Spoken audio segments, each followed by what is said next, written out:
Hello everyone, good morning to all. I hope you all are good and let's get started today's newspaper. तो शुरू करते हैं आज का न्यूज़पेपर। उसके पहले सभी को पता है कि कोविड-19 है। तो हालांकि हमारा जो कोविड-19 इस समय सेकंड वेव है, जो दूसरी लहर है, ये काफ़ी पीक पर पहुंच चुकी हो। केसेस की संभावना है कि कम होगी, फिर भी हम सभी को ध्यान रखना है। हम सुरक्षित हैं तो आप सुरक्षित हैं तो हम भी सुरक्षित हैं, है ना। तो चलिए शुरू करते हैं आज का न्यूज़पेपर और देखते हैं कि आज के हमारे न्यूज़ क्या रहेगी। तो कोविड-19 तो चल ही रहा था, लेकिन मानसून का इस समय मानसून आने की वजह से क्या हुआ है कि कुछ लोग मारे गए हैं। और कितने मारे गए कि 5 killed as gale force winds rain पामेल केरला कर्नाटका, है ना। तो 5 किल्ड, कितने लोग मारे गए? 5 लोग।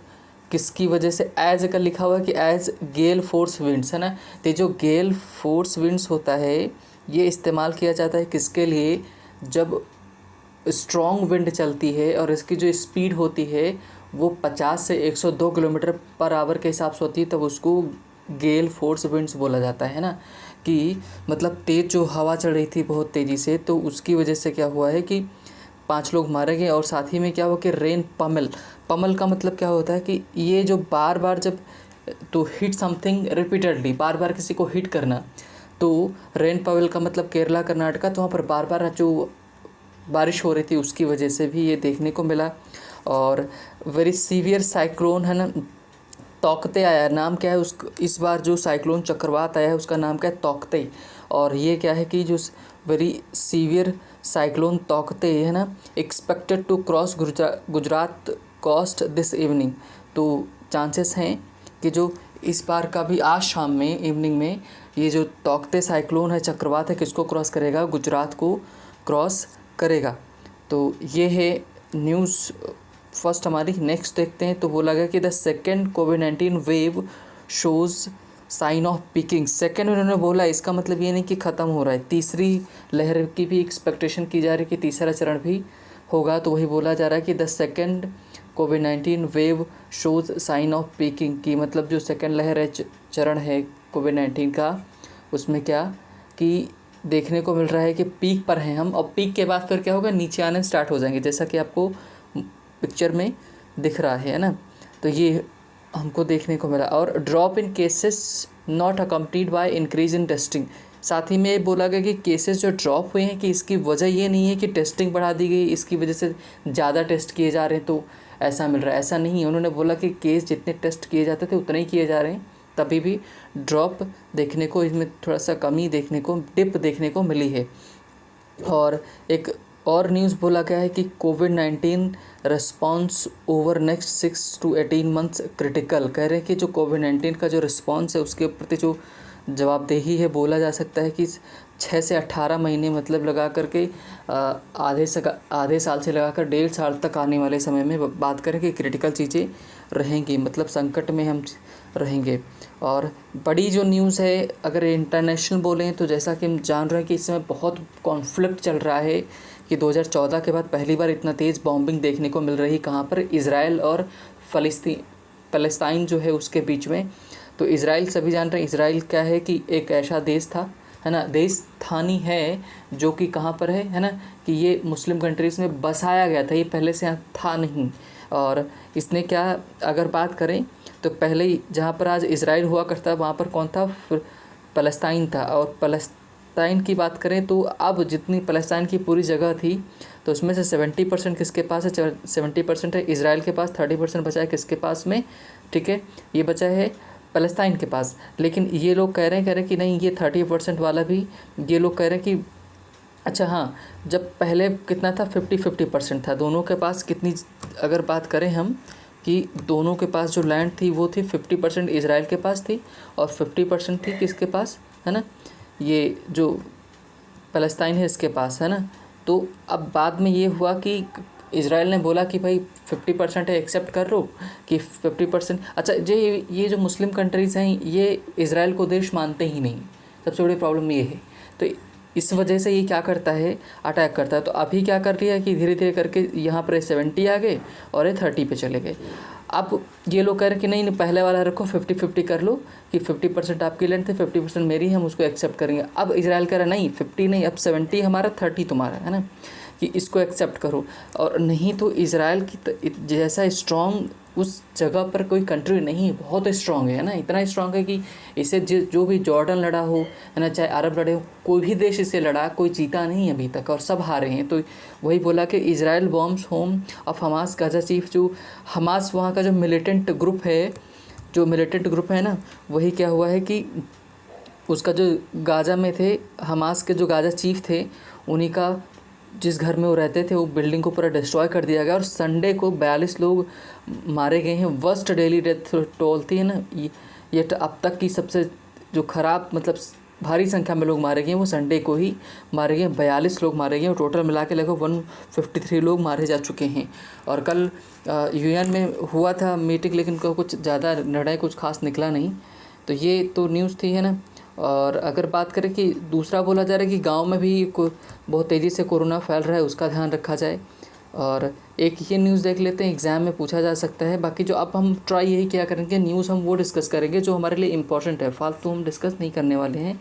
ये जो है ना स्वियातेक है ना, जो स्वियातेक ये कहाँ के, पोलैंड की टेनिस प्लेयर हैं। और दूसरी जो लिखा है, ठीक है, प्लिस्कोवा, ये कहाँ की हैं, ये चेक रिपब्लिक की हैं। तो चेक रिपब्लिक, तो स्वियातेक जो कहाँ के हैं, पोलैंड की, इन्होंने हरा दिया किसको, है ना, प्लिस्कोवा को हरा दिया है। कहाँ पर, win Italian open women's title, जो इटालियन ओपन वुमेंस टाइटल है उसमें ही देखने को मिला ना। अब हम अपने चल रहे हैं कहाँ पर, एडिटोरियल की तरफ। तो आज का जो हमारा एडिटोरियल है काफ़ी इम्पोर्टेंट है, किस वजह से लेकर के जो हमारा सेंट्रल विस्टा प्रोजेक्ट है ना। सेंट्रल विस्टा प्रोजेक्ट का मतलब जो नया एक तरह जो हमारा जो संसद है, उस बिल्डिंग को, प्रधानमंत्री आवास को, वाइस प्रेसिडेंट आवास को जो नया बनाया जा रहा है, उसके ऊपर लिखा गया है। तो वही अब इस समय वो काम उसके ऊपर चालू हो गया है, फिर से बीच में रुक गया था। तो इसी के चलते क्या हुआ था, है ना, कि एक ये आर्टिकल लिखा गया आर्टलेस एंड हार्टलेस। मतलब इसका मीनिंग सबसे क्या है, आर्टलेस एंड हार्टलेस। आर्टलेस का मतलब क्या होता है कि ये देखो जो लेस लगा हुआ है, ये लेस क्या है, अगर आप देखेंगे तो ये लेस जो है, इसको बोलते हैं क्या, सफिक्स, है ना। लेस सफिक्स का मतलब ज़्यादातर केसेस में इसका नॉट मतलब होता है। तो आर्टलेस का मतलब बगैर आर्ट के, हार्टलेस का मतलब बगैर हृदय के, मतलब किसी का मन नहीं है ना, बेमन से बना रहे हो, है ना, ये कह रहे हैं कि मतलब किसी की मंजूरी नहीं है, ऐसा कहना चाह रहे हैं। आर्टलेस एंड हार्टलेस, ये मुझे समझ में आ रहा है इतना, है ना। बाकी पढ़ेंगे तो अच्छे से समझ में आएगा आपको भी। अब पूरा केस है क्या है, किसकी बात कर रहे हैं, बेसिकली अगर बात करें, इन दिसंबर 2020 the Central Vista development project was inaugurated by the prime minister of India, है ना। तो हुआ ये था, मैं पूरी का मीनिंग बता दे रहा हूँ कि मतलब पूरी कहानी बता दे रहा हूँ। हुआ क्या था कि दिसंबर 2020 में एक central Vista project development project का इनॉग्रेशन किया गया प्रधानमंत्री जी के द्वारा। और उस प्रोजेक्ट में ये रखा गया कि जो दिल्ली में जगह है कितनी, 86 एकड़्स ऑफ लैंड है दिल्ली में, है ना, जिसमें कौन कौन आता है, राजपथ आता है, पार्लियामेंट आता है, पार्लियामेंट हाउस आता है, ठीक है, राष्ट्रपति भवन आता है, और इंडिया गेट आता है, नॉर्थ ब्लॉक आता है, साउथ ब्लॉक आता है सर, और शास्त्री भवन आता है, इंडिया गेट तो हुई है, और क्या है, उद्योग भवन आता है। इतने सारे इसमें आते हैं। तो इनका रीडेवलपमेंट होना है, इनका पुनर्विकास किया जाना है। इसके चलते कई सारे बिल्डिंग्स को भी गिराया जा रहा है। तो उसी के ऊपर ये आर्टिकल लिखा गया है और बोला गया कि इस समय शुरुआत ज़रूरी क्या है कि इस समय हम प्रोजेक्ट चला रहे हैं, क्योंकि हम एक महामारी से जूझ रहे हैं, जो हमारे लिए सब उसी को हैंडल करना सबसे बड़ी बात है। हमारे लिए सबसे पहला काम हमारा वही होना चाहिए। करें the government must respond, must क्या है, ये हमारा क्या है, मॉडल है ना, जो कह रहा है कि government must respond to concerns का मतलब था चिंताएं जो हैं किसको लेकर, अबाउट डिमोलिशंस का मतलब किसी चीज़ को, बिल्डिंग वगैरह को ध्वस्त कर देना, गिरा देना। इन सेंट्रल विस्टा रीडेवलपमेंट, है ना, कि करके जो सेंट्रल विस्टा रीडेवलपमेंट प्रोजेक्ट है उसके ऊपर। अब पूरी का मीनिंग समझो, करें the government must respond, government को ज़रूर जवाब देना चाहिए, है ना। कंसर्न्स जो चिंताएं हैं किसको लेकर के, जो डिमोलिशन यानी कि बिल्डिंग्स को गिराया जा रहा है किसमें, इन सेंट्रल विस्टा रीडेवलपमेंट में, है ना। जो सेंट्रल विस्टा रीडेवलपमेंट है उसमें जो बिल्डिंग को गिराया जा रहा है, ध्वस्त किया जा रहा है, उनके ऊपर जवाब दें, जो क्वेश्चंस पूछे जा रहे हैं उसकी बात कर रहे हैं, प्रत्युत्तर मांगा जा रहा है। आगे देखें, द गवर्नमेंट, अच्छा अब यहीं पर एक सवाल आ जाता है, ये है ना कि रिस्पॉन्स, ये जो वर्ड लिखा था है ना, हमने भी देखा था कौन सा, रिस्पॉन्स, ये जो लिखा है रिस्पॉन्स, रिस्पॉन्ड लिखा है, इसी से बनेगा रिस्पॉन्स। तो यहाँ पर रिस्पॉन्स मान लो और एक मान लो रिएक्ट, है ना, क्या मान लें, रिएक्ट, है ना। तो रिएक्ट की बात करें तो रिएक्ट और रिस्पॉन्स में क्या अंतर है, तो जो रिएक्ट होता है उसमें है ना, आपकी चाबी आपके पास नहीं होती, आप सामने वाला जो ऐसा उल्टा सीधा बोलेगा कि आप तुरंत बोलना स्टार्ट कर दो, तुरंत गुस्सा करना स्टार्ट करो, क्योंकि वो चाहता है।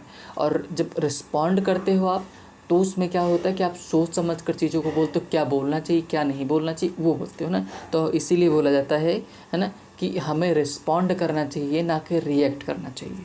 आगे देखते हैं, the government of India's central Vista redevelopment project, कह रहे कि द गवर्नमेंट ऑफ इंडिया है उसका सेंट्रल विस्टा जो रीडेवलपमेंट प्रोजेक्ट है ना, पुनर्विकास का जो प्रोजेक्ट है, इज़, ये हमारे मेन वर्ब है इज़ यहाँ पर, है ना, इज़, और बाकी का हमारा इसके पहले वाला सब्जेक्ट है। हाईली, अत्यधिक, बहुत ही ज़्यादा, जिसके ऊपर क्या, क्वेश्चनेबल, जिसके ऊपर सवाल उठाया जा सकता है, क्वेश्चनेबल, है ना, जिसके ऊपर क्वेश्चन किया जा सकता है। As a national priority at any time, है ना, और किस रूप में क्वेश्चन किया जा सकता है कि जो राष्ट्रीय प्राथमिकता है उसके लिए, कि क्या प्राथमिक है कि नहीं है, राष्ट्रीय स्तर पर किस चीज़ को पहले दर्जा देना चाहिए, कौन सा पहले काम होना चाहिए, उसको लेकर के, है ना, इन्होंने बोला कि उस स्तर तक सवाल खड़े किए जा सकते हैं। And more so in the midst of pandemic, midst का मतलब ये नाउन मिडस्ट है, इसका मतलब क्या होता है, बीच में, कह रहे हैं कि मोर सो, और स्पेशली कब बात करें कि पैंडमिक के बीच में, तो और भी ज़्यादा सवाल खड़े किए जा सकते हैं, पूछे जा सकते हैं। आगे कह रहे हैं, the project includes construction of new parliament building. अब बता रहे हैं कि प्रोजेक्ट्स में क्या क्या है। द प्रोजेक्ट इंक्लूड्स मतलब शामिल करता है, प्रेजेंट इंडेफिनिट में लिखा गया, construction of new parliament building, new residences for the prime minister के लिए नया जो घर बनेगा वहाँ पर, वाइस प्रेसिडेंट के लिए बनेगा, है ना, इसमें ये आते हैं। आगे, a new parliament building is Indeed required, कह रहे कि नई जो पार्लियामेंट बिल्डिंग है वो वास्तव में सच में हमको बहुत ज़रूरत है। इंडीड का मतलब बहुत ही रियलिटी में हमको ज़रूरत है। And there is a strong case for reorganising the existing offices of the central government. और साथ ही में ये कह रहे हैं कि ये भी कह रहे हैं कि there is a strong case, मतलब एक बहुत मजबूत केस है कि हम क्या करें, कि मतलब ज़रूरत है हमको कि एग्जिस्टिंग जो ऑफिसेस हैं उनको रीऑर्गेनाइज कर दिया जाए, है ना, कि ये सच है, ये बात सही है ना, ऑफिसर्स हैं उनको एक साथ रीऑर्गेनाइज कर दिया जाए, सेंट्रल गवर्नमेंट के जो केंद्र सरकार है उसके ऑफिसर्स को एक साथ कर दिया जाए। आगे देखो क्या होता है, हावेवर, हालांकि जो आर्किटेक्चर है ना, आर्किटेक्चर का मतलब वही जो बिल्डिंग की बात करें, timelines of redevelopment as it is happening now are less about need and more about imperious obsession and grandeur, है ना, विद ग्रैंडियर। कह रहे हैं कि इसको ध्यान से समझिएगा, कह रहे कि हालांकि देखो अब तक इन्होंने क्या किया, बड़ाई की कि बोला हाँ ज़रूरत है हमको न्यू पार्लियामेंट बिल्डिंग की ज़रूरत है, और जो ऑफिसर्स पुराने उनको भी हमको साथ में लाने की ज़रूरत है, ये बात सच है। अब हावेवर जैसा इन्होंने लिखा, ये अब इसके अगेंस्ट में बोलेंगे, तो हावेवर जो होता है ये हमारा क्या कॉन्जंक्शन है, जब हम इसका इस्तेमाल करते हैं तो पहली बात तो इसके बाद कॉमा लगता है, दूसरा इसके बाद आइडिया चेंज हो जाता है। तो कह रहे कि आर्किटेक्चर जो है, बिल्डिंग जो बनेगी और पूरा का पूरा, और जो टाइम लाइन्स है जिस समय ये बन रहा है ना, ये जो रीडेवलपमेंट प्रोजेक्ट चल रहा है, इट इज़ हैपनिंग नाउ, जो अब हो रहा है, लेस अबाउट नीड, कह रहे कि इसकी ज़रूरत हमें कम है ना, ज़रूरत इसकी हमें कम है, and more about imperious obsession with grandeur, लेकिन बन किस लिए रहा, ज़रूरत हमें कम इसकी है, लेकिन ये किसके बारे में ज़्यादा, इम्पीरियस का मतलब एक तरह से आप बोल सकते हो बहुत ही दम्भपूर्ण, है ना, और ऑब्सेशन का मतलब नहीं बस सनक चढ़ी है, विद ग्रैंडियर, ग्रैंड का मतलब जैसे कहते हैं ग्रैंड पार्टी, मतलब एकदम शानदार, तो कह रहे ग्रैंडियर का मतलब भव्य होता है, और ग्रैंडियर का मतलब एक तरह से ना कि गौरवपूर्ण टाइप का, कि ऑब्सेशन लगा हुआ है नहीं कि हमको ये बड़ी बिल्डिंग बनाना ही बनाना है, हमको कह रहे इस समय हमको ज़रूरत इसकी कम है, लेकिन क्या है कि सरकार ना तो एकदम से सनक चढ़ी हुई कि नहीं हमको बड़ी चीज़ें करना है, इस वजह से वो बना रही है, ऐसा करें। द आयरनी, ये वर्ड आपको बहुत ज़्यादा मिलता होगा। आयरनी, आयरनी का मतलब क्या है कि व्यंग्य, और व्यंग्य का हिंदी मतलब तो आपको पता हो गया, लेकिन इसकी मीनिंग क्या कहना चाह रहे हैं। व्यंग्य का मतलब होता है तो दो चीज़ें एक साथ में कॉन्ट्राडिक्टरी होती हैं, जैसे है ना, इस समय वर्तमान में लोग भूखे मर रहे हैं, है ना, लोगों के पास पैसा नहीं है, इवन वैक्सीन नहीं मिल रही है, और आप एक तरफ क्या कर रहे हैं कि प्रोजेक्ट चलाने जा रहे हैं जिसमें लगभग आई थिंक 20,000 करोड़ रुपीस लगने वाला है ना, 20,000 करोड़ लगेगा। तो इतना पैसा लगेगा तो आप वहाँ पर अभी उसकी ज़रूरत हमें नहीं है, अभी हमको ज़रूरत है किसकी, पैंडमिक से निपटने की। तो ये क्या है, इसी को आयरनी बोलते हैं। या फिर आप जैसे मान लो, जैसे मुंबई में एक क्या है, एक धारावी है बहुत बड़ा जो स्लम है, क्या है, धारावी स्लम है। स्लम का मतलब कि झोपड़पट्टी वाले हैं, वो गंदी बस्तियां हैं, और एक तरफ वहीं पर ताज होटल है, उसी के सामने, सामने का मतलब सामने नहीं है लेकिन दूर जाके थोड़ा सा है। तो कहने का मतलब एक तरफ चीज़ें छोटी छोटी, वही चीज़ें लोग भूखों के लिए मर रहे हैं, वहीं एक लोग ऐशो आराम से रह रहे हैं। तो इसी को आयरनी बोला जाता है, व्यंग्य बोला जाता है। कह रहे द आयरनी इज़ दैट, कि जो व्यंग्य ये है कि कोलोसस, कोलोसस का मतलब कहता है कि बहुत ही भयंकर बड़ा विशाल जो चीज़ हो। ये भी स्पेशली यहाँ किस सेंस में लिया गया, बिल्डिंग के लिए। Colossus built amid the ruins, ruins का मतलब है कि जो बची खुची हुई चीज़ें होती हैं ना, कि जो खंडहर होता है उसको रूइंस बोलता है।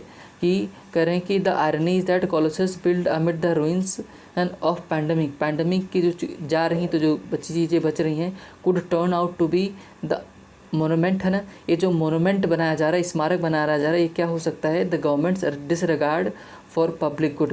कह रहे कि जो पब्लिक गुड है, पब्लिक मतलब कि जो जनहित में है, उसकी अवमानना कर रहा है, उसको ये नहीं मान रहा है। कह रहे हैं कि जो बिल्डिंग, भाई सीधा संबंध यही कहना चाह रहे हैं कि वर्तमान में पैंडमिक से हम जूझ रहे हैं, तो बिल्डिंग नहीं बनानी चाहिए, बल्कि हमको पैंडमिक पे फोकस करना चाहिए। अगर ऐसा करते हैं तो ये अवमानना कर रहे हैं, ये जनहित का ध्यान नहीं रख रहे हैं, ऐसा कहना चाह रहे हैं। आगे देखते हैं हम लोग, है ना, आगे इन्होंने क्या बताया। आगे बता रहे हैं the misplaced determination of the centre to complete the misplaced determination, मतलब कि अच्छी नहीं, बहुत ही ख़राब है इनकी जो डिटर्मिनेशन, दृढ़ इच्छा है कि सेंटर केंद्र की टू कंप्लीट द प्रोजेक्ट, है ना, प्रोजेक्ट को कंप्लीट करना बिफोर किसके पहले, द नेक्स्ट लोकसभा इलेक्शन 2024 की, मतलब 2024 के पहले इलेक्शन को कंप्लीट, सॉरी प्रोजेक्ट को कंप्लीट करना, सेंट्रल विस्टा प्रोजेक्ट जो है इसको कंप्लीट करना। करेक्टरिस्टिक्स ऑफ शोमैनशिप, है ना, इज़ करेक्टरिस्टिक्स ऑफ शोमैनशिप, ये किसकी विशेषता है, शोमैनशिप, ये दिखावा करना चाह रहे हैं, उनकी ये विशेषता है। दैट हैज़ बिफॉलन, बिफॉलन का मतलब होता है जो हैपनिंग हो रही है गवर्नेंस इन इंडिया, है ना, कि मतलब कि भारत में जो कह रहे हैं जो शासन हो रहा है ना, वो बिफॉलन वाला है, मतलब ये शोमैनशिप वाला है, कि जब दिखावा हो रहा है। आगे बता रहे but there is no justifiable urgency, कह रहे हैं कि तर्क संगत रूप में, जस्टिफिएबल जिसके ऊपर तर्क दिया जा सके, कह रहे कि ये तर्कपूर्ण अर्जेंसी नहीं है इन रेजिंग द ग्राउंड, है ना, और row of buildings and then rebuilding. कह रहे हैं कि रेजिंग का मतलब क्या, urgency in raising the ground, raising का मतलब यहाँ गिरानी, है ना, कि जो ग्राउंड है कि वहाँ पर गिराओ, to razing to the ground or row of buildings and then rebuilding, कि उनको पहले बिल्डिंग को वहाँ पर जो है गिराओ, उनको फिर उनको बनाओ। तो ये इस समय की नीड नहीं है। लास्ट वीक पिछले सप्ताह क्या हुआ कि 26 स्कॉलर्स, जो 36 स्कॉलर्स थे, sorry 76 scholars, artist, writers, curators का मतलब क्या होता है, जो संग्रहालय की देखभाल करते हैं, एंड म्यूजियम, संग्रहालय का जो अध्यक्ष होता है उसको बोल सकते हैं क्यूरेटर्स। पैटिशनर्स की भी तरह यूज़ किया जाता है। Museum professionals put the spotlight on particularly concerning aspect of project, मतलब कि इतने लोगों ने, 76 लोग इसमें जो शामिल हैं, इन्होंने एक इसके ऊपर नज़र डाली, प्रकाश डाला कि ऐसे से यहाँ पर चिंताओं करने का विषय है ना। अब आगे बता रहे कि क्या क्या चीज़ें वो हैं।